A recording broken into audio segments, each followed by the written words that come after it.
ఇక్కడ మనకు కనిపిస్తున్నటువంటి పుష్పం పేరు ఏంటంటే శంఖ పుష్పం అంటారు. శంఖ పుష్పం ఇది మన శివునికి ప్రీతికరమైనది.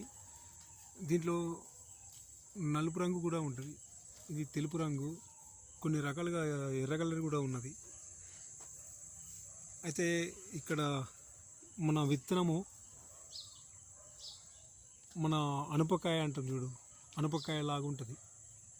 దానికైనా దేనికైనా సేమ్, మళ్ళీ ఈ ఆకు కూడా సేమ్ ఈక్వల్గా ఉంటుంది అన్నట్టు.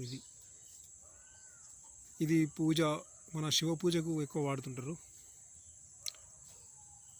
బాగుంది కదా.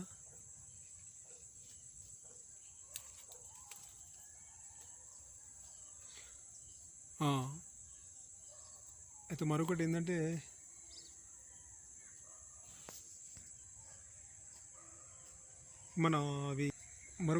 మన విఘ్నేశ్వరుని కానీ మళ్ళీ శివునికి ఎక్కువ ప్రీతికరమైంది. ఎందుకంటే తెల్ల జిల్లేడు పువ్వు ప్లస్ మళ్ళీ ఎర్ర గన్నేరు, ఈ శంఖపుష్పం ఎక్కువ మాత్రం వాడుతుంటారు. ఇక మీకు తెలియదు ఏమున్నది కానీ ఇది ఫ్రెండ్స్.